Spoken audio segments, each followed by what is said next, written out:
यह कहानी है मेवाड़ की, कहानी है राजस्थान की और एक रानी के ऐसे बलिदान की जिससे कल्पना भी नहीं की जा सकती है। हम बात कर रहे हैं हाड़ी रानी की, जिनके बलिदान के किस्से इतिहास के पन्नों में स्वर्णिम अक्षरों में अंकित है। उन्होंने अपनी मातृभूमि के खातिर अपना सिर कलम करने से पहले एक बार भी नहीं सोचा और खुशी खुशी अपनी बलि चढ़ा दी। रानी के बलिदान की कहानी सुनकर लोगों का मन विचलित हो जाता है। उन्होंने मेवाड़ के लिए जो किया उसको आज भी याद किया जाता है और लोग उनकी पूजा करते हैं। उनके महल में आज भी लोग उनकी वीर गाथा को महसूस कर सकते हैं। आज हम आपको रानी के इस बलिदान की पूरी कहानी बताने जा रहे हैं। तो चलिए जाने मेवाड़ की वीरांगना हाड़ी रानी के बारे में। हाड़ी रानी का असली नाम पूर्णावर्ती था।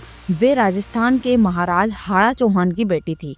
उनकी शादी मेवाड़ के सलुम्बर के सरदार रतन सिंह चूड़ावत से हुआ था। शादी के कुछ दिनों बाद ही उनके पति सरदार रतन सिंह को एक युद्ध में जाना पड़ा। रतन सिंह अपनी नई नवेली दुल्हन को छोड़कर ऐसे नहीं जाना चाहते थे, इसलिए राजपूती होने के नाते वह अपने धर्म से पीछे भी नहीं हट सकते थे। वह जाने के लिए राजी हुए और रानी से एक निशानी मांग ली ताकि वह उन्हें याद करे तो उसे देख लें। मगर रानी ने जो निशानी दी उसकी कल्पना कर पाना भी उनके लिए संभव नहीं था। किंवदंतियों के अनुसार किशनगढ़ के राजा मानसिंह और औरंगजेब के बीच युद्ध होना था और औरंगजेब ने किशनगढ़ पर आक्रमण करने की पूरी तैयारी पहले से की हुई थी। इधर मेवाड़ के राजा राज सिंह मुगल आक्रांता औरंगजेब को किशनगढ़ से पहले रोकना चाहते थे, इसलिए उन्होंने यह जिम्मेदारी राव रतन सिंह को सौंप दी। रतन सिंह की शादी को कुछ ही दिन हुआ था और उन्हें अपनी रानी से दूर होना खल रहा था।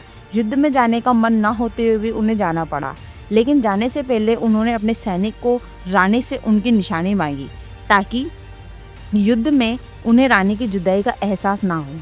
हाड़ी रानी समझ चुकी थी कि उनके पति प्रेम के मोह में हैं और शायद वह अपना काम ठीक ढंग से ना कर पाएं। यह सोचते हुए उन्होंने रतन सिंह के लिए एक पत्र लिखा और पास रखी तलवार से अपने सिर को कलम कर दिया।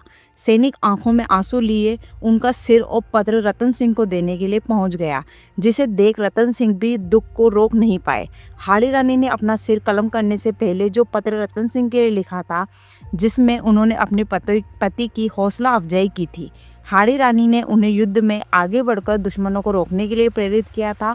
उन्होंने रतन सिंह को पूरा विश्वास दिखाते हुए लिखा था कि वह इस काम को पूरी कुशलता से कर सकते हैं। इस पत्र को पढ़कर रतन सिंह खुद को रोक नहीं पाए और हाड़ी रानी का सिर अपने कंधे में बांधकर युद्ध के लिए तैयार हो गए। यह हाड़ी रानी का विश्वास ही था कि वह युद्ध जीतेंगे और ऐसा ही हुआ। हाड़ी रानी ने मेवाड़ के लिए बिना सोचे समझे खुद को कुर्बान कर दिया था और हमेशा के लिए इतिहास के पन्नों में दर्ज हो गई।